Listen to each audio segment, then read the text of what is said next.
Holidays-nale, adu namma GT Holidays da.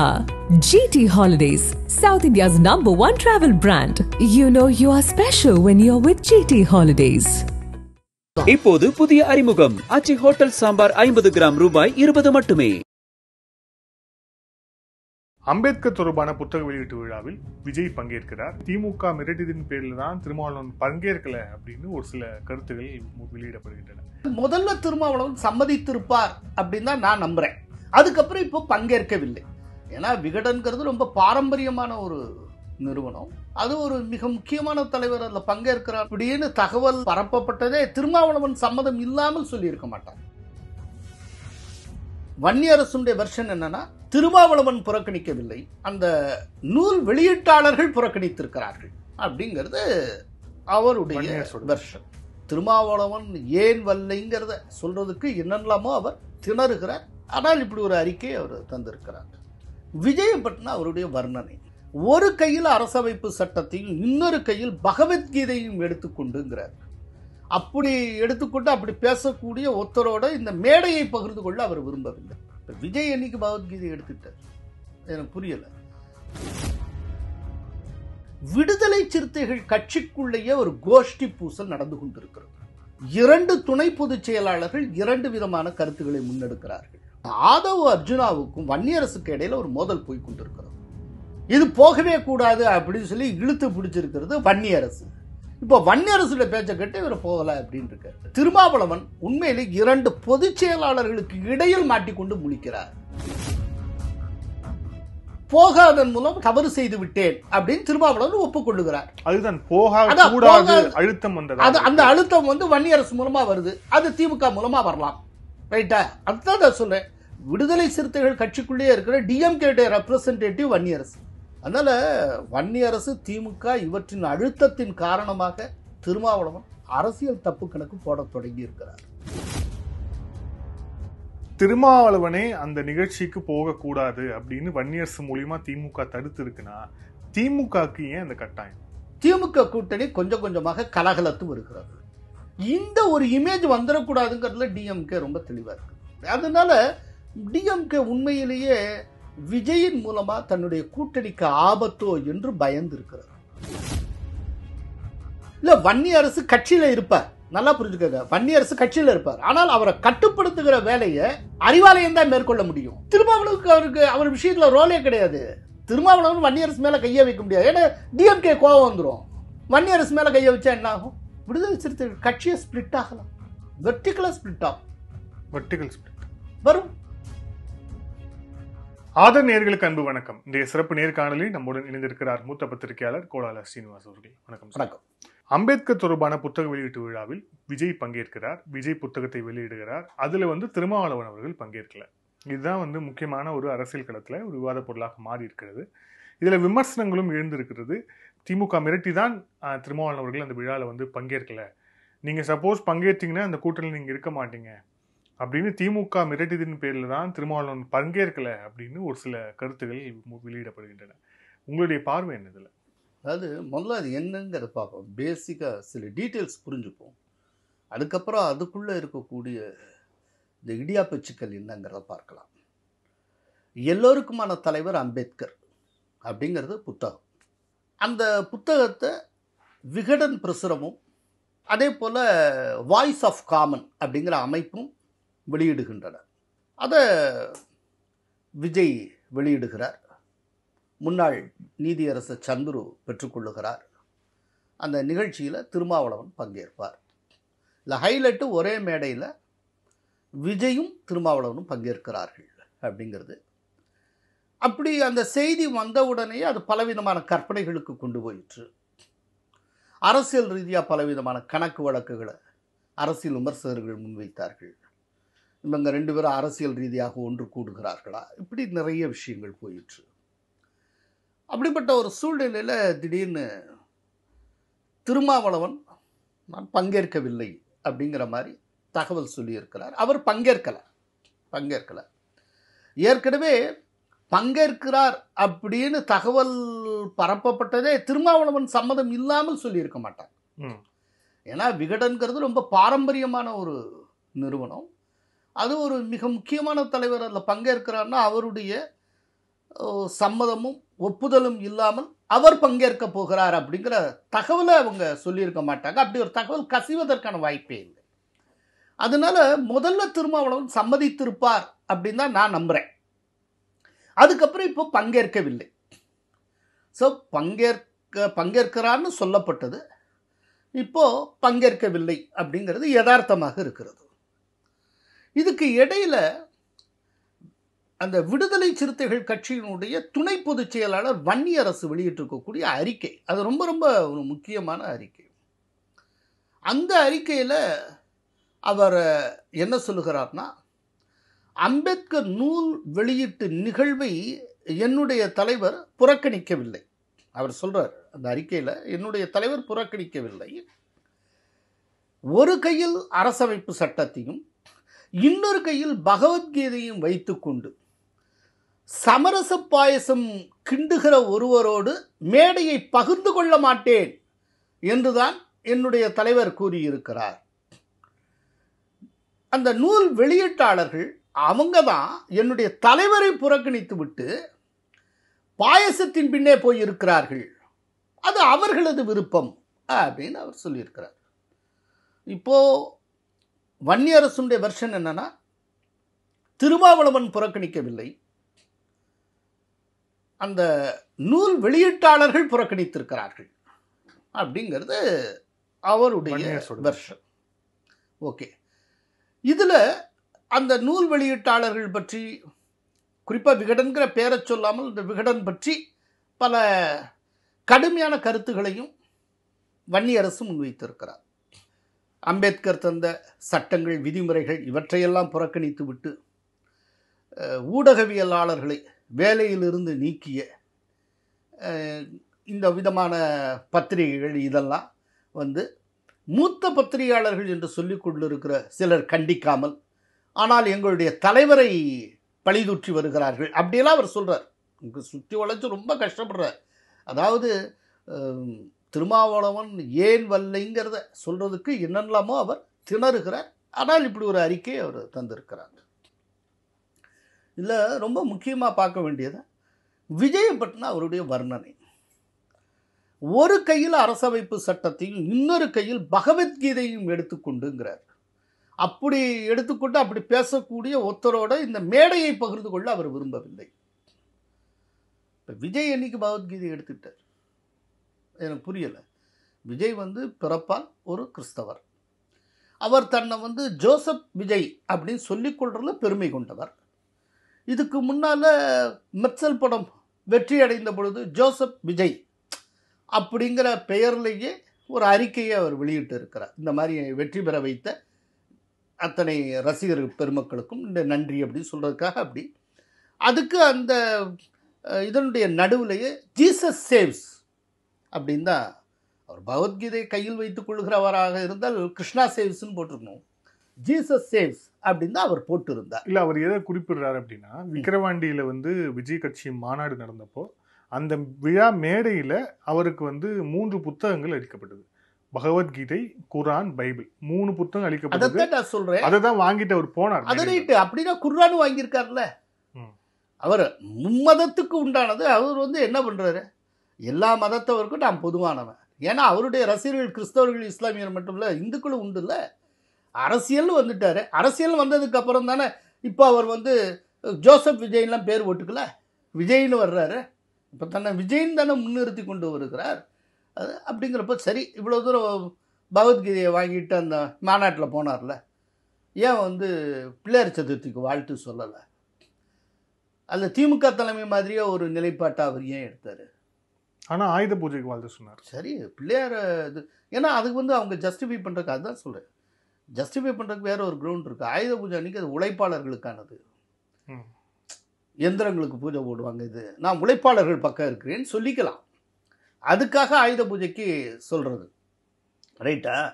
அப்படிங்கிறப்போ இவருக்கும் பகவத்கீதைக்குமான சம்பந்தம் என்ன? இவரே அந்த மாநாட்டில், நீங்கள் சொல்கிறீங்க மாநாட்டில் இந்த 3 இதையும், அந்த மாநாட்டிலே அவர் சொன்னார் கொள்கை எதிரின்னு யாரை சொன்னார்? அப்புறம் என்ன விஜய்க்கும் பகவத்கீதைக்குமான சம்பந்தம் என்ன? ஒண்ணுமே கிடையாது. உண்மையில இப்படி எங்கேயா சம்பந்தம் வந்துடக்கூடாதுங்கிறத தான் விஜய் ரொம்ப கவனமாக இருப்பார். அப்போ அப்படிங்கிறப்ப சொல்லி முடிக்கிறேன். அப்படிங்கிறப்போ இதுல என்ன சம்பந்தம் இருக்கு? இதுல என்ன பிரச்சனை அப்படின்னா, இதுல வன்னியரசு விட்டுட்ட ஒரு விஷயம் ஒண்ணு இருக்கு. என்னன்னா, விஜய விமர்சிக்கிறார். அந்த புத்தகத்தை வெளியிட்டு இருக்கக்கூடிய அந்த வெளியீட்டு அமைப்பை விமர்சிக்கிறார். விகடன் பிரசுரத்தை பெயர் சொல்லாமல் விமர்சிக்கிறார். இவ்வளவு விமர்சிக்கிற ஒருத்தர் அந்த புத்தகத்தை தொகுத்து தந்திருக்கக்கூடிய விசிகாவுடைய துணை பொதுச் செயலாளர் ஆதவ் அர்ஜுனா பற்றி எதுவும் பேச ரைட்டா? இதுல என்னன்னா, இப்போ ஆதவ் அர்ஜுனா தான் இந்த புக்கை தொகுத்து தந்திருக்கிறார். இப்போ ஆதவ் அர்ஜுனா தொகுத்து தந்திருக்கக்கூடிய இந்த புத்தக நிகழ்வுக்கு திருமாவளவன் வரவில்லை. இந்த புத்தக நிகழ்வுக்கு ஏன் வரவில்லை அப்படிங்கிறதுக்கான விளக்கத்தை வன்னியரசு சொல்லுகிறார். ரைட்டா? இப்போ வன்னியரசும் சரி ஆதன் அர்ஜுனாவும் ரெண்டு பேரும் ஒரே கட்சியில இருக்கிறவங்க. இப்போ இந்த அளவுக்கு அவர் வரலைன்னதுக்கு அப்புறம் இந்த நிகழ்ச்சியில ஆதவ் அர்ஜுனா உடன்பாடே கொண்டிருக்க கூடாது இல்ல. ஏன்னா அவங்க தலைவரே வராத நிகழ்ச்சி. அவர் முதல்ல வர்றேன்னு தகவல் பரப்பினதுக்கு காரணமே இது வந்து அவங்க கட்சியை சேர்ந்த ஆதவ் அர்ஜுனா எழுந்த புக்கு அப்படிங்கிறதுக்காகத்தான் அவரும் சம்மதிச்சிருப்பார். ரைட்டா? ஆனால் அந்த மாதிரி எதுவும் நடக்கல. அப்படின்னா உண்மையில நான் நினைக்க ரொம்ப வேற விதமா பார்க்கிறேன். விடுதலை சிறுத்தைகள் கட்சிக்குள்ளேயே ஒரு கோஷ்டி பூசல் நடந்து கொண்டிருக்கிறது. இரண்டு துணை பொதுச் செயலாளர்கள் இரண்டு விதமான கருத்துக்களை முன்னெடுக்கிறார்கள். அவங்களுக்குள்ள முரண்பாடான கருத்துக்களை வச்சு ஆதவ் அர்ஜுனாவுக்கும் வன்னியரசுக்கு இடையில ஒரு மோதல் போய் கொண்டிருக்கிறது.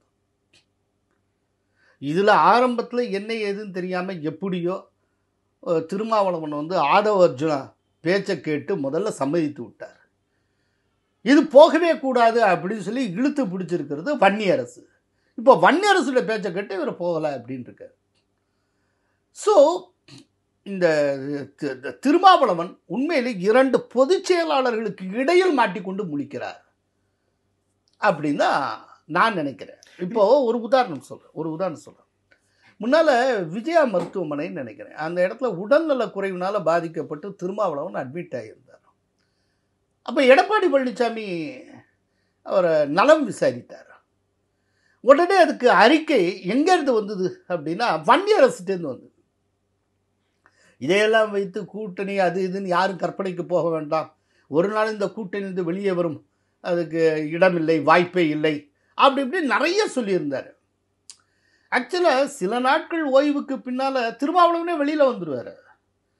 அப்போது இந்த விதமான விளக்கத்தை திருமாவளவனே கொடுக்க முடியும்.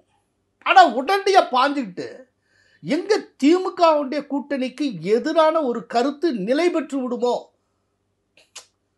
அப்படின்ட்டு வன்னியரசு வந்து அறிக்கை கொடுத்திருந்தார்.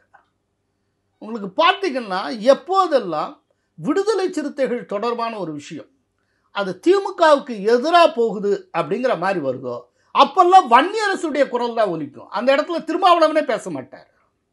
உண்மையை சொல்றதுன்னா வன்னியரசு வந்து விடுதலை சிறுத்தைகள் கட்சிக்குள்ள இருக்கக்கூடிய திமுகவுக்கான ஒரு போர்வாள் அப்படி ஒன்று அவங்க உருவாக்கியிருக்க. ஒவ்வொரு கட்சியிலும் அந்த மாதிரி வச்சிருப்பாங்க. இப்போ காங்கிரஸ் கட்சிக்குள்ள திமுகவுடைய போர்வாள பீட்டர் அல்போன்ஸ் இருப்பார். பீட்டர் அல்போன்ஸ் வந்து டிஎம்கேயை எதிரொலிச்ச அளவுக்கு காங்கிரஸை எத்தனை காலம் எதிரொலிச்சுப்பார், ரொம்ப சந்தேகம்.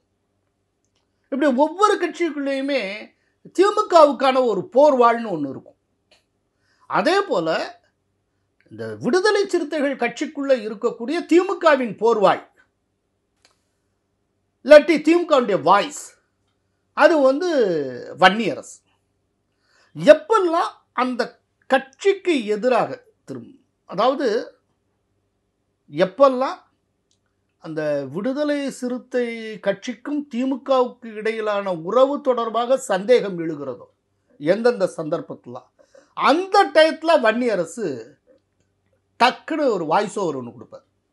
அந்த சந்தேகத்தை நிவர்த்தி செய்யக்கூடிய ஒரு மாமருந்து ஒன்றை அவர் அப்படியே பூசி தைலம் பூசி தடவை வச்சு இல்லை இந்த கூட்டணி தொடர்கிறது அப்படிங்கிறத உறுதி செய்வார். இதை உறுதி செய்யக்கூடிய பணி தலைவன்கிற முறையில் திருமாவளவனுடையது. ஆனால் முழுக்க முழுக்க இந்த ஒர்க்கை கையில் எடுத்திருக்கிறது வன்னியரசு. ஸோ டிஎம்கே ஒரு மிகப்பெரிய கட்சி, ஆளுங்கட்சி வேறு. அதனால் திமுகவுடைய ஆதரவு, அந்த ஆதரவோட வன்னியரசு கிட்டத்தட்ட திருமாவளவனை டாமினேட் பண்ணி கொண்டு இருக்கிறார். இல்லாட்டி திருமாவளவனை விஞ்சி கொண்டு, அவரை விஞ்சி வளர்ந்து கொண்டு இருக்கிறாரோ, ஒரு தன்னை பெரிய அளவில் ப்ரொஜெக்ட் பண்ணிக்கிட்டு இருக்காரோ அப்படின்னு தோணுது. அதனால இது வந்து விடுதலை சிறுத்தைகள் கட்சிக்குள்ளேயே இருக்கிற ஒரு மோதல், 2 துணை பொதுச் செயலாளர்களுக்கு இடையில் இருக்கிற மோதல், அந்த கட்சிக்குள்ளிருந்து வெளிப்படக்கூடிய 2 விதமான கருத்துகளின் மோதல். ஒரு கருத்து டிஎம்கேடைய இப்போ இருக்கிற மாதிரி இருக்கணும். அந்த பிளாக்கினுடைய ரெப்ரசன்டேட்டிவ், தலைமை ரெப்ரசன்டேட்டிவ் யாருன்னா வன்னியரசு.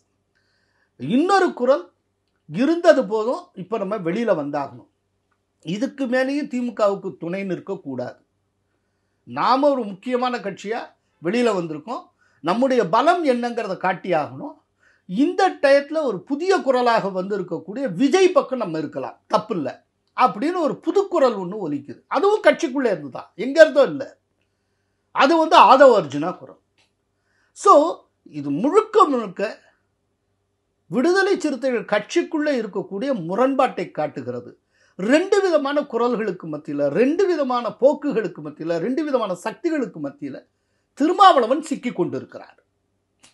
இல்ல, இதுல விடுதலை சிறுத்தைகளுக்கு உள்ள இருக்கக்கூடிய உட்கட்சி பூசல் அப்படின்ட்டு வந்து உட்கட்சி பூசல் கிடையாது. அதான் 2 துணை பொதுச் செயலாளருக்கு இடையிலான ஒரு முரண்பாடு அப்படின்ட்டு. ஆனா இதுல வன்னியரசு இதை வந்து இவ்வளவு வெகமெண்டா எதிர்த்த அளவுக்கு திருமாவளவன் எதிர்க்கல. காரணம், இன்னைக்கு காலையில அவர் செய்தியாளர் சந்திச்ச போது கூட என்ன சொல்றாரு அப்படின்னா, இந்த நிகழ்வில் பங்கேற்காததுக்கு வருத்தம் தெரிவித்துக் கொள்கிறேன், ஆனா அந்த நிகழ்வு நல்லா நடக்கணும்னு வாழ்த்துறேன் அப்படின்ட்டு தான் அவர் வந்து சொல்றாரு. இதுதான் பிரச்சனை. அப்போ திருமாவளவனுக்கு அழுத்தம் தரப்பட்டது. என்ன சொல்றேன்னா, வருத்தம் ஏன் சார் தெரிவிக்கணும்? நீங்கள் தவறு செஞ்சா தானே வருத்தமோ மன்னிப்போ கேட்பீங்க. திருமாவளவன் ஏன் வருத்தம் தெரிவிக்கிறாரு? போகாதன் மூலம் தவறு செய்து விட்டேன் அப்படின்னு திருமாவளவன் ஒப்புக்கொள்ளுகிறார். அதுதான் போகாத அழுத்தம் வந்தது. அந்த அழுத்தம் வந்து வன்னியரசு மூலமா வருது, அது திமுக மூலமா வரலாம். ரைட்டா? அதுதான் சொல்றேன். திமுகவுடைய ரெப்ரசன்டேட்டிவ் அதாவது விடுதலை சிறுத்தைகள் கட்சிக்குள்ளேயே இருக்கிற டிஎம்கே ரெப்ரசன்டேட்டிவ் வன்னியரசு. இப்போ விடுதலை சிறுத்தைகள் கட்சிக்குள்ள தான் என்னென்ன செய்யணும்னு நினைக்கிறதோ அதை வன்னியரசு மூலமா டிஎம்கே செய்யும். இவ்வளவுதான் சார். இது ஒவ்வொரு கட்சியிலும் இந்த மாதிரி ஒன்று இருப்பாங்க, ஒரு எலிமெண்ட் இருக்கும். அப்போ ஒரு அழுத்தம், அந்த அழுத்தத்தை அவரால் மீற முடியல, திமிர முடியல, அதனால வருத்தம் தெரிவித்துக் கொள்ளுது. அதே நேரத்தில் நல்லா இரு அப்படின்னு சொல்லி எங்க இருந்தாலும் வாழ்க அப்படின்னு வாழ்த்துற. அதுக்கு காரணம் என்ன? ஆதவ அர்ஜுனாவும் பாதித்துக் கொள்ள முடியாது. அவர் மிகப்பெரிய கோடீஸ்வரன்.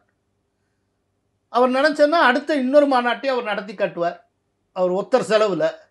அதனால தானே வன்னியரசுமே இவ்வளவு பதிப்பாளர்கள் மற்றவங்கள சொல்றவங்க ஆதவ அர்ஜுனாவையும் சொல்லியிருக்கணும்ல, ஏன் பேசல? ஏன்னா வன்னியரசால பேச மட்டும்தான் முடியும், ஆதவ அர்ஜுனால செலவழிக்க முடியும். அவரையும் பாதிச்சு கூடாது. எவ்வளவு ஒரு, அதனால தான் நான் ஆரம்பத்தில் சொன்னேன், இது ஒரு இடியாப்ப சிக்கல். இந்த சிக்கலுக்கு அடுத்த லேயருக்கு போவோம். திமுக திருமாவளவனே அந்த நிகழ்ச்சிக்கு போகக்கூடாது அப்படின்னு வன்னியரசு மூலியமா திமுக தடுத்து இருக்குன்னா, திமுகக்கு ஏன் அந்த கட்டாயம்? விஜய் ஒரு கட்சி தொடங்கி இருக்கிறார், வளர்ந்து கொண்டிருக்கிறார்னு நம்பப்படுது. அப்படி இருக்கும்போது ஒரே மேடையில திருமாவளவன் போய் நிக்கிறதால திமுகவுக்கு அப்படி என்ன அதுல இழப்பு? என்ன இழப்புனா பெர்செப்ஷன் தான் ப்ராப்ளம். ஒரே மேடையில் விஜயோட சேர்ந்து திருமா நிற்கிறப்போ அது ஒரு சில யூகங்களை கொண்டு வரும், ஒரு தோற்றத்தை உருவாக்கும். அந்த தோற்றம் வந்து திருமாவளவன் விஜயோட போகிறார் அப்படிங்கிறது மட்டும் இல்லை, அதோட செகண்ட் லேயர் ஒன்று இருக்கு. திமுக கூட்டணி கொஞ்சம் கொஞ்சமாக கலகலத்து வருகிறது. இந்த ஒரு இமேஜ் வந்துடக்கூடாதுங்கிறதுல டிஎம்கே ரொம்ப தெளிவாக இருக்கு. நான் உங்கள்கிட்ட கூட சொல்லியிருக்கேன், இதுக்கு முன்னாடி சொல்லியிருக்கேன், உண்மையிலேயே 2019 இந்த டிஎம்கே தொடர்ந்து வெற்றி பெற்று கொண்டிருப்பதற்கு ஒரே காரணம் அது வலிமையான கூட்டணி. கூட்டணியின் பலத்தை தன் பலம் போல வெற்றிகரமாக காட்டிக் கொண்டு வருகிறது டிஎம்கே. இது திரும்ப திரும்ப சொல்றேன். கூட்டணியின் பலம் தான் அது. கூட்டணியின் பலத்தை தன் பலம் போல காட்டிக் கொண்டு வருகிறது டிஎம்கே. இப்ப இந்த கூட்டணி எதுவும் இல்லை, ஜெயலலிதா தனிச்சு நிற்பேன்னு சொன்ன மாதிரி டிஎம்கே மட்டும் தனிச்சுன்னால் ரொம்ப மோசமான தோல்வி அடையும். டிஎம்கேயும் தனிச்சுன்னு ஏடிஎம்கேயும் தனிச்சுன்னால் டிஎம்கே காட்டில் ஏடிஎம்கே 1% ஓட்டாது கூடவா. டிஎம்கேட பலம் இவ்வளவு வெற்றிகரமாக ஊரில் ஆப்ட அத்தனை கட்சியும் தன் பக்கம் வச்சிருக்கிறதா. பெரிய கட்சியில் பிஎம்கே மட்டும்தான் அது கூட இல்லை, மற்றபடி எல்லா கட்சியும் அதனோட தான் இருக்கு. இந்த கூட்டணியினால தான் அது ஜெயித்து கொண்டு இருக்கிறது. வெளி தோற்றத்துக்கு தன்னை ஒரு பலம் வாய்ந்த கட்சியாக அதை காட்டிக்கொள்ளும். ஆனால் அதனுடைய தலைமைக்கு தெரியும், தலைமைக்கு நெருக்கமானவர்களுக்கு தெரியும், டிஎம்கேட சூத்திரதாரிகளாக இருக்கிற அத்தனை பேருக்கும் தெரியும், கூட்டணியால தான் நம்ம சக்சஸ் பண்ணிக்கிட்டு இருக்கோம், நம்மால இல்லை அப்படிங்கிறது தெரியும். அப்போ கூட்டணிக்கு எதிரான ஒரு தோற்றம் வலுப்பெறுவதை டிஎம்கே விரும்பாது. அப்படி ஒரு தோற்றம் உருவாகிற போதே அது முளையிலேயே கிள்ளி எறியும். இப்போ அந்த விதமான ஒரு தோற்றம் விசிகாலேருந்து கிளை விடும் அப்படின்னா அப்ப டக்குன்னு voice of DMK in Visika mister Vanniyarasu பேச ஆரம்பித்து விடுவார். அந்த மாதிரி டயத்தில் வன்னியரசு ஒரு அறிக்கை வரும், நீங்கள் பார்த்துருக்கலாம். அதுக்கு தான் நான் இதுக்கு முந்தி நான் இந்த உதாரணம் சொன்னேன். விஜய் ஹாஸ்பிட்டலில் அவர் அட்மிட் பண்ணியிருந்தப்போ டக்குன்னு வன்னியரசு பேசினார். இது எப்போதுமே இந்த மாதிரி நடக்கக்கூடிய. அதனால டிஎம்கே உண்மையிலேயே விஜயின் மூலமாக தன்னுடைய கூட்டணிக்கு ஆபத்தோ என்று பயந்து இருக்கிறது. நீங்கள் முன்னால் கூட ஒரு தடவை கேள்வி கேட்டீங்க, அவர் வந்து சும்மா பிளேடை வச்சுக்கிட்டு வர்றாரு, அவர் என்ன மரத்தை அறுத்துருவாரா அப்படின்லாம் சொன்னார். அதான் பிளேடை வச்சுட்டு வர்றார் அப்படின்னா நீங்கள் ஏன் பயப்படணும், அதை ஏன் பொருட்படுத்தணும், அதை பற்றி ஏன் பேசணும்? பிளேடை வச்சுட்டு ஆலமரத்தை அறுக்க முடியாதுன்னு தெரியுது இல்லை, உங்கள் காமன் சென்ஸுக்கு அது புரியுது இல்லை, பொருட்படுத்தாமல் இருக்கலாமே. அது ஒன்றும் கிடையாதுன்னா குருவியை சுடுவதற்கு எதற்கு பீரங்கி, அமைதியா இருக்கலாமே. இதுல இன்னொரு சந்தேகமும் எழுது. இப்போ திமுக நடக்கக்கூடிய விஷயங்கள் எல்லாமே பார்க்கும்போது, கூட்டணி கட்சிகள்லாம் பார்க்கும்போது கிட்டத்தட்ட ஒரு 7 வருஷத்துக்கு மேல ஒரே கூட்டணியில் அவங்க டிராவல் பண்றாங்க. ஒரு கட்சியிலையும் திமுக தன்னுடைய ஆதரவு, நீங்களே சொல்ற மாதிரி தன்னுடைய ஆதரவு வட்டம் அப்படிங்கிறத வந்து உருவாக்கி இவங்க வெளியவே போகாத ஒரு சூழலை உருவாக்கிட்டாங்களான்னு ஒரு கேள்வி இருக்கு. ஏன் அப்படின்னா இல்ல உருவாக்கிட்டாங்கிறதுல ஒரு பயம் ஒன்று உருவாகிருக்கு. இப்போ ஒவ்வொரு கட்சிக்குள்ளேயும் அதுக்கான ஒரு வாய்ஸ் ஒன்று உருவாக்கி வச்சிருக்காங்க. ஒவ்வொரு கட்சிக்குள்ளேயும் போர் வாழ்னு நான் சொன்னேன் இல்ல. அதுதான் என்ன அப்படி இருக்கிறப்போ ஒருவேளை அதை மீறி இப்ப திருமாவளவன் நாளைக்கு போறாருன்னா அப்படிப்பட்ட சூழ்நிலையில இதெல்லாம் மீறி வெளியில போறதுன்னு திருமாவளவன் ஒரு முடிவெடுத்தால் அநேகமா விசிகா உடையலாம். இதுதான் பிரச்சனை. இந்த பயம் இருக்கிறதுனால தான் திருமாவளவன் அவர் வந்து வரமாட்டேங்கிறாரு, வருத்தம் தெரிவிக்கிறார். இப்ப இதே ஆபத்து காங்கிரஸுக்கும் கம்யூனிஸ்டுக்கும் இருக்கா? ஏன் இந்த கேள்வி கேட்கிறேன்னா, செல்வ பெருந்தகை ஒரு பக்கத்துல வந்து காங்கிரஸுக்கு செல்வ பெருந்தகை ஒரு பக்கம் கேட்கிறாரு. காங்கிரஸுக்கு இந்த ஆபத்து எப்போதுமே வராது. ஏன்னா காங்கிரஸ் கட்சியை எப்போதுமே நிறைய ஃபேக்ஷன்ஸோட இருக்கிறது தானே, அது ஃபேக்ஷன்ஸுடைய கூட்டமைப்பு தானே சார். அது என்னைக்குமே தனித்தனியா தான் இருக்கு. காங்கிரஸ்ன்னு ஒரு காங்கிரஸா நீங்க பார்த்திருக்கீங்களா? அதுக்குள்ள அதுக்குள்ள எத்தனை பிரமுகர்கள் இருக்காங்களோ அத்தனை குழுக்கள் இருக்கும், அத்தனை பிரிவுகள் இருக்கு, அத்தனை ஃபேக்ஷன்ஸ் உண்டு. காங்கிரஸ் என்பது எப்போதுமே ஃபேக்ஷன்ஸுடைய கூட்டமைப்பு தான். அதனால இதுக்கு மேலே காங்கிரஸை உடைக்கிறதுக்கு ஒண்ணுமே கிடையாது. இல்ல அதுதான் செல்வ பெருந்தகை என்ன சொல்லுவாரு, எங்களுக்கு வந்து உள்ளாட்சி தேர்தல் வந்துச்சுன்னா எங்களுக்கு சீட்டு ஜாஸ்தி வேணும் அப்படின்னுவாரு. உடனே வந்து EVK சிவங்கோன்னு அதெல்லாம் வேண்டாம், எங்களுக்கு ஏற்கனவே திமுக நல்லா கொடுக்குதுன்னு. இன்னொரு பக்கம் சவுந்தரராஜன் வந்து சாம்சனுக்கு வந்து ப்ரொட்டஸ்ட்டுக்கு போய் முன்னாடி நிற்பாரு. அப்புறம் கே பாலகிருஷ்ணன் அதெல்லாம் இல்லை நல்லா நடக்குது அப்படின்னுவார். ஸோ இங்கே ஆதவர்ஜுன் யாராவது பிரச்சனை பண்ணாருன்னா வன்னியர் சொல்லுவார். ஸோ எல்லா லேயர்லையும் எல்லா கட்சியிலையும் திமுக இந்த மாதிரியான செட்டப்பை உருவாக்கியிருக்காங்களா? அதாவது இதில் வந்து ஒரு விஷயங்க, எல்லாத்துக்கும் ஒரு லிமிட்டேஷன் உண்டு. இதே போல டிஎம்கே எல்லாத்தையும் உருவாக்கிடவும் முடியாது. சில சித்தாந்தம் சார்ந்த தேசிய கட்சிகளை உருவாக்குறது கஷ்டம். இப்போ ஒரு உதாரணம் சொல்கிறேன். இப்படி ஒன்று மார்க்சிஸ்ட் கம்யூனிஸ்ட் கட்சியில் அவங்க உருவாக்குறாங்கன்னு வச்சுப்போம் ஒன்று. அப்போது ஒரு ஸ்டேஜில் மார்க்சிஸ்ட் கம்யூனிஸ்ட் கட்சியுடைய பொலிட் பியூரோவும் தலைமை என்ன முடிவு எடுக்குதோ அதுக்கு நேர் எதிராக ஒருத்தர் செயல்பட்டால் ரொம்ப தீவிரமாக தூக்கி எறிஞ்சிட்டு போயிட்டே இருப்பாங்க. அவரால் தனியாக இன்னொரு கட்சி, இன்னொரு கம்யூனிஸ்ட் கட்சியெல்லாம் ஆரம்பித்து ஒன்றும் செய்ய முடியாது. வேணா டிஎம்கேல போய் சேர்ந்துக்கலாம். இதே போல் இதுக்கு முன்னால் பல கதையெல்லாம் நடந்திருக்கு.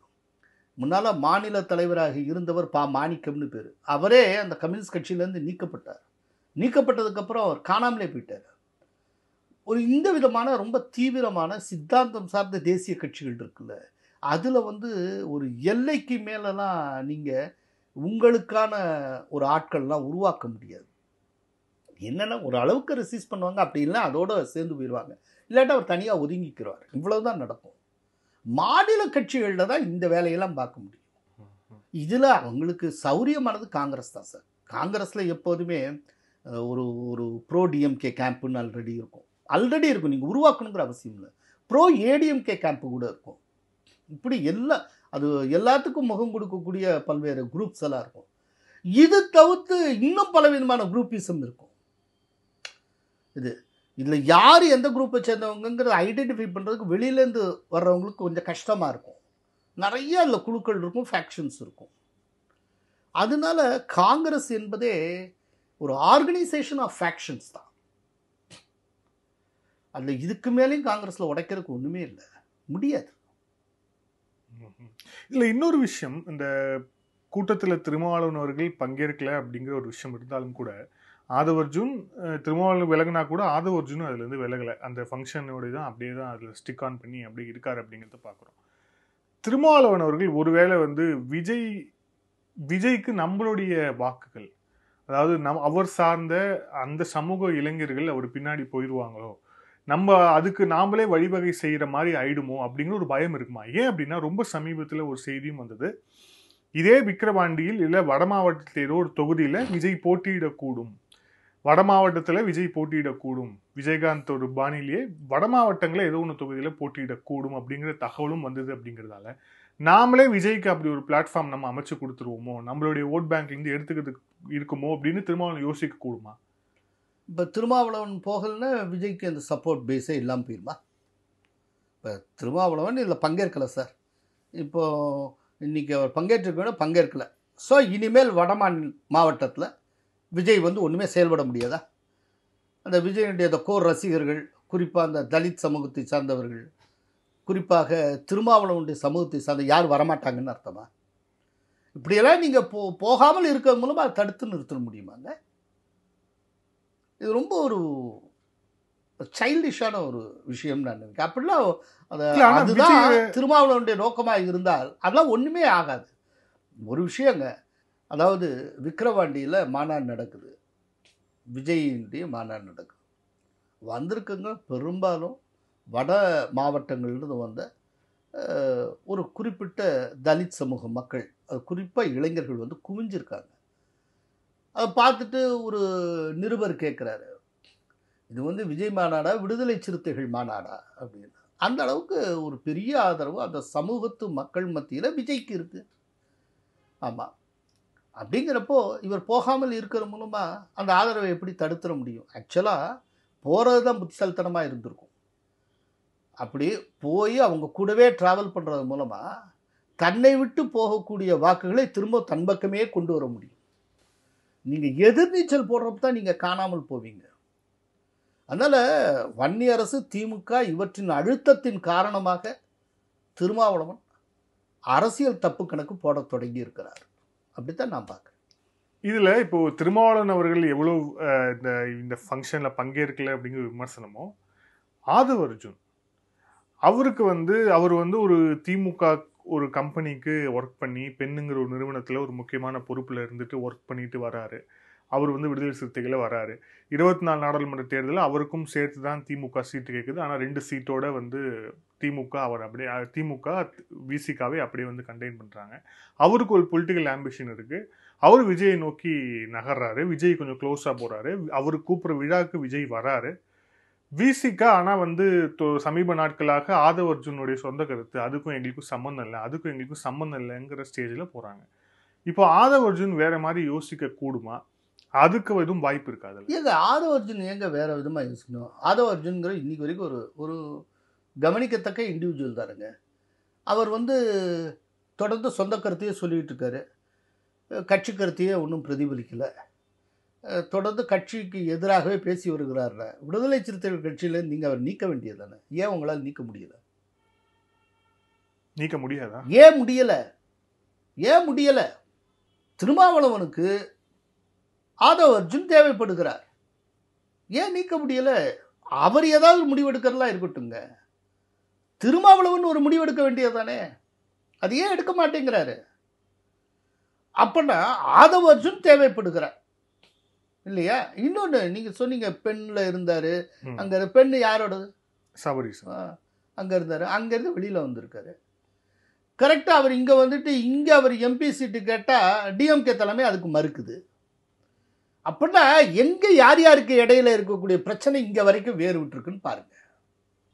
ஸோ சபரீசனுக்கும் இவருக்கும் இடையில மோதல் அப்படித்தான் இருந்திருக்கும். அவர் ஏதோ வெளியில வர்றாரு, வெளியில வந்து இங்க ஜாயின் பண்ணிட்டு இங்க இந்த கட்சிக்கு அப்படின்னு கொடுக்கக்கூடிய ஒரு எம்பி சீட்ல ஒன்றுல நிக்கலான்னு பார்க்குறாரு. இவர் நின்றுவாரோ அப்படின்னு சொல்லிட்டு திமுக கூடுதல் எண்ணிக்கையில் எம்பி சீட் தரம் இருக்கிறது. ரைட்டு. இப்போ இவர் என்ன பொசிஷனில் இருக்காரோ அதே பொசிஷனில் தான் வன்னியரசு இருக்காரு. அப்போது விடுதலை சிறுத்தைகள் கட்சிக்குள்ள இவர் தன்னுடைய செல்வாக்கை நிலைநிறுத்துவதற்கு ஆதவ் அர்ஜுன் என்ன பண்ணாலும் அதை உடைக்கிறதுக்கு வன்னியரசை இவங்க பயன்படுத்துவாங்க. ஸோ விடுதலை சிறுத்தைகள் கட்சிக்குள்ளேயே ஒருத்தர் தலையெடுத்து வர்றதை அதே கட்சிக்குள்ளே இருக்கிற இன்னொருத்தர் பிளாக் பண்ணுவார். ரைட்டா? அப்படி பிளாக் பண்ணுறது எது பின்னால் இருந்து பப்பட் மாதிரி யார் இயக்குவாங்க அப்படின்னா திமுக இயக்கும். அது நமக்கே புரியுது எப்படிலாம் போயிட்டு இருக்கு. அப்படின்னா மொத்தத்தில் என்ன, விடுதலை சிறுத்தைகள் கட்சி திருமாவளவனுடைய கட்டுப்பாட்டிலிருந்து வெளியே வந்து கொண்டு இருக்கிறது. இதுதான் விஷயம். இப்போ திருமாவளவனால எந்த முடிவும் எடுக்க முடியாது.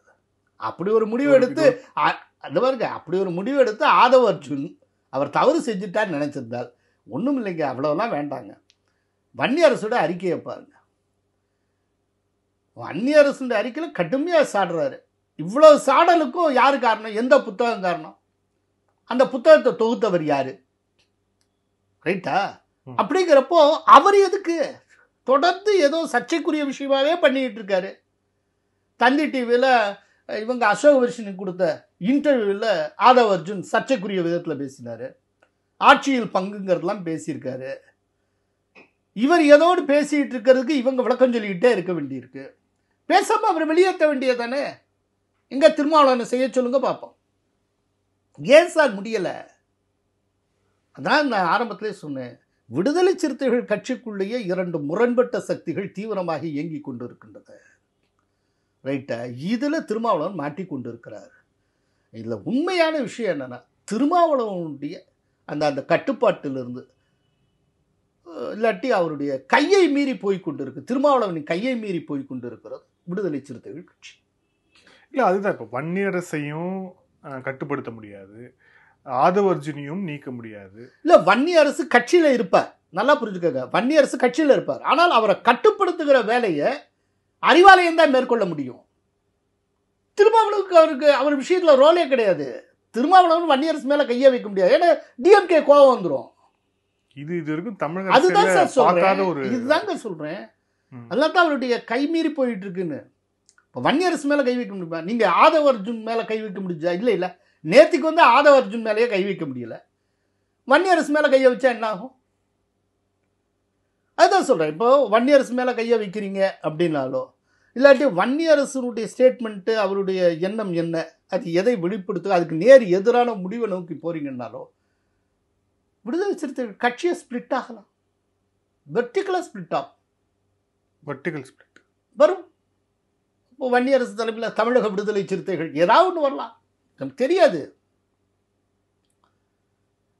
இப்போ இது உண்மையிலேயே திருமாவளவனுக்கு உடன்பாடாக இருக்குது. இவர் போகலை, இவர் போகக்கூடாதுன்னு நினச்சிருக்காரு. இது ரொம்ப இதை வந்து அந்த வெளியீட்டாளர்கள் தவறு செஞ்சுருக்காங்க. இவர் பகவத்கீதை இதை வச்சு சமரச பாயசத்தை கிண்டிக்கிட்டு இருக்காரு. இது எல்லாமே திருமாவளவன் உணர்ந்திருந்தால் திருமாவளவனே அறிக்கை விட்டுருக்க வேண்டியதானுங்க. வன்னியரசு எங்கே அறிக்கை விடுறாரு? அந்த நிகழ்ச்சிக்கு போகிறதில்லைங்கிற முடிவை திருமாவளவன் எடுத்தாருன்னு தானே சொல்லப்படுது. அப்படித்தானே? எடுத்தவரே அறிக்கை விட வேண்டியதுதான். முடிவை எடுத்தவரே அறிக்கையை வெளியிட்டிருக்கலாமே. ஒவ்வொரு தடவையும் டிஎம்கேக்கு நெருடலான விஷயம் விடுதலை சிறுத்தைகள் கட்சியிலேருந்து வருகிற போதெல்லாம் அறிக்கையும் வன்னியரசு மூலமாகவே வந்து கொண்டிருக்கிறதே, அது ஏன்கிறதான் கேள்வி. இல்லை இதில் என்னன்னா, நமக்கு ஒரு பெரிய ஒரு பொலிட்டிக்கல் ஆம்பிஷன் இருக்குது அப்படிங்கிற போது நாம் எதுக்கு இந்த தலைவில் சிக்குவானே, நாம் ஏன் விஜய் கட்சியில் போய் இணையக்கூடாதுன்னு ஆதவர்ஜுன் யோசிக்க மாட்டாரா? நீங்கள் ஆதவர்ஜுன் ஆங்கிளில் பார்க்குறீங்க. ஆக்சுவலாக ஆதவர்ஜுனுக்கு நிறைய பணம் இருக்குது. ஆக்சுவலாக பணங்கிறதா அவருக்கான ரொம்ப முக்கியமான ஒரு பெரிய அட்ராக்ஷன். அதை தாண்டி அவருக்கு இயற்கையாகவே அரசியல் ஈடுபாடு இருக்குது. ஒரு சித்தாந்த தேர்ச்சி அவர்கிட்ட இருக்குது. அதெல்லாம் இல்லைன்னு நம்ம சொல்ல முடியாது. அவர் பேசுகிறப்போ வெளிப்படுது. அவர் கொடுத்துருக்க இன்டர்வியூஸ் எல்லாத்துலேயுமே அவர் நிறைய படிக்கக்கூடியவர்னு தெரியுது. அவர் நம்மளால் அசஸ் பண்ண முடியுது. அப்படிப்பட்டவர் ஒருவேளை வேண்டான்னு நினச்சி விஜயில் போய் சேரணும்னா அதுக்கு இவ்வளோ காலம் அவர் வெயிட் பண்ணியிருக்கவே மாட்டார். அவரும் இந்த ஒரு தலித் சம்பந்தப்பட்ட எஸ்டாப்ளிஷ்டு பார்ட்டி ஒன்றில் தான் எஸ்டாப்ளிஷ் ஆகணும்னு பார்க்குறாரு. அதனால அவருக்கு வெளியேறணுங்கிற ஒரு ஆசை இருக்கிற மாதிரி இருக்கலாம். அப்படி இருந்தாலும் ஒரு நிமிஷத்தில் அவரால் செயல்படுத்திட முடியும். ஸோ அந்த கட்சிக்குள்ளே இருக்கணும், அது கட்சிக்குள்ளே இருந்து அது சார்ந்த ஒரு ஆதரவு வட்டம், அது சார்ந்த ஒரு ஆதரவை நம்ம பெறணும், அதுக்கப்புறம் நம்ம முடிவு எடுத்துக்கலாம் அப்படின்னு அவர் நினைச்சார். ஏன்னா அந்த விடுதலை சிறுத்தைகள் இல்லை அப்போ கூட ஆதரவு வட்ட பிறகு அதுக்கப்புறம் முடிவு எடுத்துக்கலாம். திரும்ப வெளியில் போகிறத பற்றியே தான் நீங்கள் பேசிகிட்டு இருக்கீங்க. தொடரலாம். எனக்கு அவர் அர்ஜுன் வெளியில் போவார், ஆதவ் அர்ஜுன் வெளியில் போவார்லாம் தோணலை. இல்லை ஏன் இந்த கேள்வி அப்படின்னா, விடுதலை சிறுத்தைகளுடைய இந்த மாநாடு, இந்த மகளிர் உடைப்பு மாநாடுல யாருக்குமே, அதாவது அவங்க கட்சியில ரொம்ப நாளா இருக்கிறவர் சிந்தனை செல்வன் இருக்கிறாரு, பாலாஜி இருக்கிறார், சட்டமன்ற உறுப்பினர் நிறைய பேர் இருக்கிறாங்க, சீனியர் லீடர்ஸ் எவ்வளவோ பேர் இருக்காங்க கட்சிக்குள்ளேயே. ஆனா அந்த ஆதரவாளர்கள் அந்த கூட்டத்துல யாருக்கு ஒரு பெரிய அப்ளாஸு அப்படி கிடைச்சதுன்னா திருமாவளவனுக்கு அடுத்தபடியாக ஆதவ் அர்ஜுனுக்கு தான் அது கிடைக்குது. இது எல்லாரும் ஒரு கண்ணை உறுத்தக்கூடிய ஒரு விஷயமாவும் இருக்கலாம். அதான் அவங்களுக்கான பொறாமை அதை தூண்டி இருக்கலாம். இன்னொன்று, அவர்கள் யார்ட்டுமே இல்லாத ஒன்று ஆதவ் அர்ஜுன்ட்டு இருக்குது. கோடிக்கணக்கான பணம் இருக்குல்ல, அது ரொம்ப முக்கியம். இன்னொன்று, எல்லா இங்கே இருக்கக்கூடிய நீங்கள் பெயர்கள் பல பேர் சொன்னீங்க, அவங்க அத்தனை பேரை கேட்டால் தன்னை வெளிப்படுத்துவதில் ஒரு சிறப்பான நிபுணராக ஆதவ் அர்ஜுன் இருக்கிறார். அதான் நான் சொன்னேன், நிறைய வாசிக்கிறார், சித்தாந்த தேர்ச்சி நன்றாக இருக்கிறது. அவருக்கு அரசியலில் இயற்கையாகவே ஈடுபாடு இருக்கு. பணம் இருக்குங்கிறதுனாலே அரசியலுக்கு வந்துடல. உண்மையிலே பணத்தை பெருக்கணும்னு ஆசைப்படுற எந்த பணக்காரனும் முடிஞ்ச வரைக்கும் அரசியலுக்கு வராமல் இருக்கத்தான் பார்ப்பாங்க. இருந்தால் கையில் இருக்க பணம் போயிடும் அப்படின்னு சொல்லிட்டு தொழிலில் முதலீடு செய்து அரசியலில் சில நட்பு வட்டத்தை உருவாக்கி வச்சுப்பாங்க. அதை பயன்படுத்தி தன் தொழிலை வளர்க்கத்தான் பார்ப்பாங்க. ஸோ இவர்கிட்ட அரசியல் ரீதியாக ஒரு அம்பிஷன் இருக்குது, ஒரு லட்சியம் இருக்குது. அதற்கு தகுதி உடையவராகவும் ஆதவ் அர்ஜுன் காணப்படுகிறார், நான் பார்த்த அளவில் சொல்கிறேன். அதனால் அவருடைய அந்த பொலிட்டிக்கல் நாலெட்ஜை நான் கொஸ்டின் பண்ணுற விரும்பலை. அவருக்கு அந்த நாலெட்ஜ் நிறைய இருக்குது அப்படின்னு தான் நான் நினைக்கிறேன். அது ஆனால் அவருடைய அம்பிஷன் எப்படி இருக்கும் அப்படின்னா, இந்த பார்ட்டிக்குள்ளே தொடர்ந்து இருக்க வேண்டும் அப்படின்னு நினச்சப்பா ஒன்று. இன்னொன்று, உள்ளூரை திருமாவளவனுக்கு அவர் கூட இருக்கட்டும் நினைப்பார். ஏன்னா இன்னைக்கு தேதியில் ஆதவ் அர்ஜுன் மட்டும் வெளியில் போயிட்டார் அப்படின்னா கிட்டத்தட்ட திருமாவளவன் வன்னியரசுடைய கைப்பாவை ஆகிவிடுவார். வன்னியரசு இழுத்தெழுப்புக்கெல்லாம் அவர் செவிசாய்க்க வேண்டிய ஒரு கட்டாயம். இப்போது வன்னியரசு ஒரு பவர் சென்டர் மாதிரி வளர்ந்துக்கிட்டு இருக்கார் அப்படின்னா அதுக்கு ஈக்குவலாக இன்னொரு துருவம் அங்கே இருக்கணும், ஒரு பவர் சென்டர். அப்படின்னா தானே பேலன்ஸ் ஆஃப் பவரை மெயின்டைன் பண்ண முடியும். ஸோ இது ஜியோ பாலிட்டிக்ஸ்க்கு மட்டும் இல்லை, கட்சிக்கும் தான், உள்கட்சி விவகாரத்துக்கும் இந்த மாதிரிலாம் உண்டு. ஸோ அப்போது வன்னியரசுங்கிற ஒரு பவர் சென்டரை ஆஃப்செட் பண்ணணும்னா ஆதவ் அர்ஜுன்கிற இன்னொரு பவர் சென்டர் இருக்கிறது நல்லது. இந்த பவர் சென்டர் இல்லைன்னு வச்சுப்போம், திருமாவளவனுடைய ப்ரெஷர், அவர் மீதான ப்ரெஷர் எப்படி இருக்குங்கிறத கொஞ்சம் யோசிச்சு பாருங்க. அதனால திருமாவளவனே அவர் இருக்கட்டும் தான் ஆசைப்படுவார். அதனால தான் நான் சொல்கிறேன், அதனால தான் ஆதவ் அர்ஜுன் மேலே நடவடிக்கை எடுக்கிறது இல்லை. அதில் பட்டும் படாமலும் அப்படியே அதில் ஈடுபாடு இல்லாத மாதிரி சொல்லிட்டு போகிறது, அப்படியே நழுவிட்டு போயிட்டே இருப்பாங்க. ஆனால் நடவடிக்கைங்கிற பேரில் ஒன்றுமே அவருக்கு எதிராக பாயாது. அதனால இப்போ சுருக்கமாக சம்மிங்கப் பண்ணிடுறேன். அதனால ஆதவ் அர்ஜுன் திருமாவளவனுக்கு தேவைப்படுகிறார், வன்னியரசு திமுகவுக்கு தேவைப்படுகிறார். அவ்வளவுதான் சார் விஷயம். இவ்வளவு பேசினோட சாரம் இவ்வளவு ஒரு வரையில் முடிஞ்சு போச்சு. அடுத்த லேயர்ல இருக்கிறது விஜய். விஜய் இந்த ஃபங்க்ஷனுக்கு ஏன் வரணும்னு வந்து ஒத்துக்கணும். அதுவும் திருமாவளவன் பங்கேற்கிறார், ஆதவ் அர்ஜுன் தான் இதுக்கு மெயினாக இருக்கிறார்.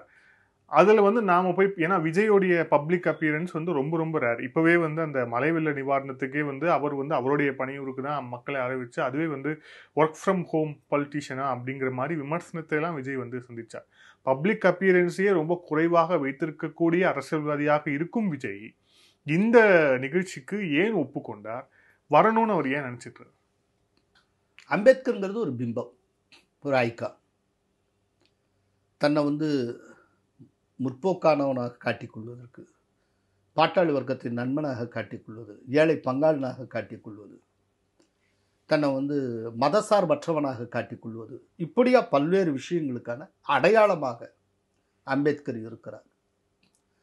அப்படிங்கிறப்போ அம்பேத்கர் நிகழ்வில் பங்கேற்கிறது மூலம் தன்னை வந்து இந்த விதமாக அடையாளப்படுத்திக் கொள்ள முடியும். ஒரு மதசார்பற்றவன், ஏழை பங்காளன்,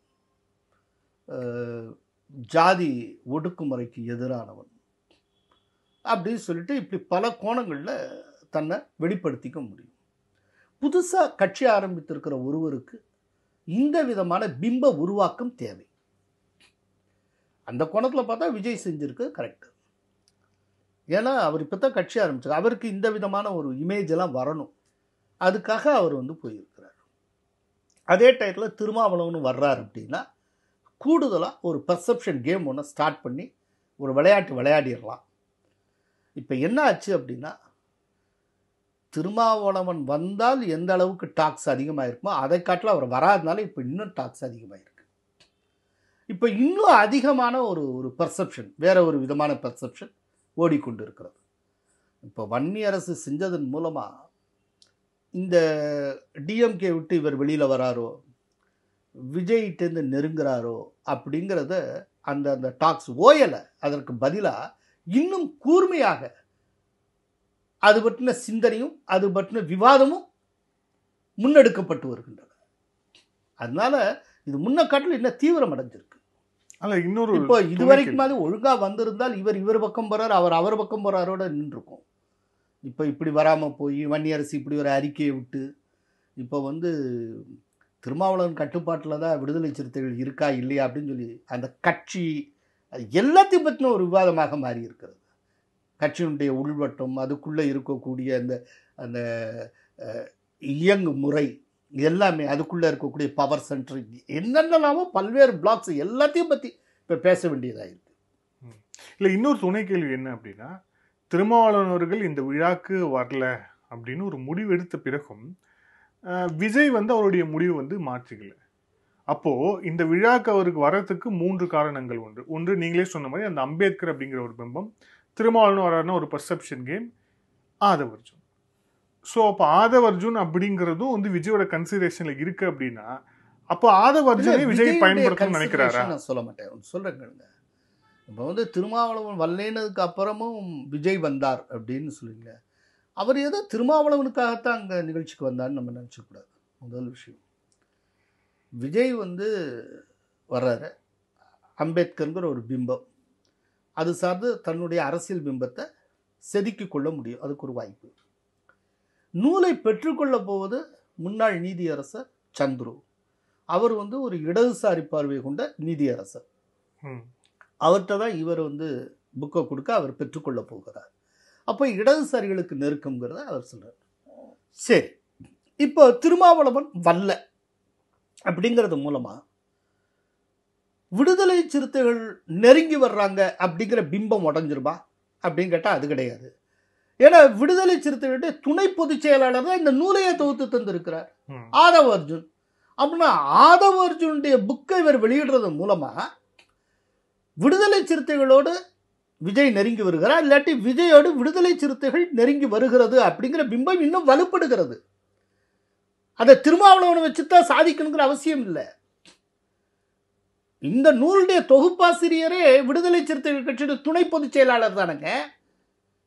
இப்போ இது எப்போ உடையும்னா, இந்த பிம்பத்தை எப்போ உடையும்னா, திடீர்னு ஆதவ் அர்ஜுனே இந்த நிகழ்ச்சியை தள்ளி போடலாம், வேண்டாம் இந்த நிகழ்ச்சின்னு சொல்லி இருந்தால் அது நடந்திருக்கும். இப்போ கடைசியில் எண்ட் ஆஃப் த டே விஜய் யாருடைய புக்கை ரிலீஸ் பண்றாரு? விடுதலை சிறுத்தை நிர்வாகியோட புக் தானே, அந்த நிர்வாகியோட புக்கு தானே, அவர் தானே ஆத்தரு. அப்புறம் என்ன? அப்படி இதை வச்சே நாம விஜயுடன் விடுதலை சிறுத்தைகள் நெருங்கி வர துடிக்கிறது அப்படின்னு நம்ம முடிவுக்கு வரலாம். ஆதவர்ஜுனை வச்சே முடிவுக்கு வரலாம். ஆதவர்ஜுன் மேல ஏதாவது நடவடிக்கை எடுத்திருக்காரா திருமாவளவன்? இல்லை. அப்படின்னா திருமாவளவனுக்கு உள்ளூர அதில் ஆசை இருக்கிறது, முடிவுக்கு வரலாம். ஏன்னா நடவடிக்கை இல்லையே.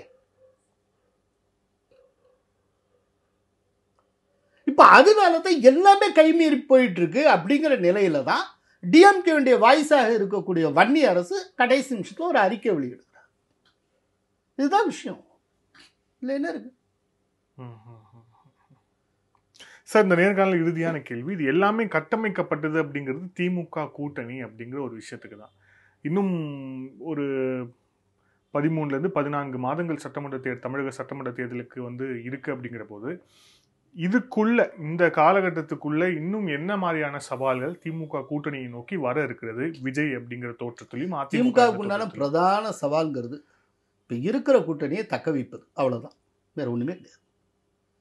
இந்த கூட்டணியை தக்க வச்சுக்கணும், அதுதான் ஆகப்பெரும் சவால். இப்போ ஃபார் எக்ஸாம்பிள் இப்போ அடுத்து ராகுல் காந்தி விஜய்க்கு பிறந்தநாள் வாழ்த்து போட்டாருன்னா அதுவும் ஒரு சவால் ஆயிடும் இல்லையா? நான் ஏற்கனவே உங்கள்கிட்ட சொல்லியிருக்கேன். ஆமா, ஆரம்பத்திலேயே சொல்லியிருக்கேன். காங்கிரஸ் அநேகமாக விஜயுடன் கைகோர்க்க வாய்ப்பு இருக்கிறது அப்படி. இன்னைக்கும் நான் அந்த சொன்ன வார்த்தையிலேருந்து பின்வாங்கலை. இப்போ நான் உறுதியாக நம்புகிறேன். எலெக்ஷனுக்கு 2-3 மாதத்துக்கு முன்னால் நீங்கள் சொல்லுவீங்க அப்படி ஒன்று நடக்கும். ராகுல் காந்திக்கும் விஜய்க்கும் அவ்வளவு நெருக்கமான தோழமை உண்டு, அவ்வளவு நெருக்கமான ஒரு தோழமை உண்டு. அதனால எதுவும் நடக்கலாம். அப்படி ஒருவேளை அதாவது இதெல்லாம் நம்ம யூகத்தை முன்வைக்கிறோம். இந்த யூகத்துக்கு சில அடிப்படைகள் இருக்கும், அந்த அடிப்படைகளையும் சொல்லி நம்ம முன்வைக்கிறோம். உண்மையிலேயே அப்படி காங்கிரஸ் வெளியே வருகிற பட்சத்தில் பல கட்சிகள் வெளியில் வரும், கூட்டணி விட்டு. அதில் ஒரு கட்சியாக திருமாவளவனுடையது. அப்படிப்பட்ட சூழ்நிலையில் திருமாவளவனை நிறுத்துவதற்கு வன்னி அரசு பாடுபடுவார். அதுவும் கைமீறி போச்சுன்னா வன்னி அரசு ஏதோ ஒரு முடிவெடுக்கிறதுக்கு அப்படி முடிவெடுக்க வேண்டிய ஒரு கட்டாயம் ஏற்படும். அன்னைக்கு வன்னி அரசு என்ன முடிவெடுப்பார்னு நமக்கு தெரியாது, பார்ப்போம். நன்றி சார். பல்வேறு கேள்வி. Thank you sir.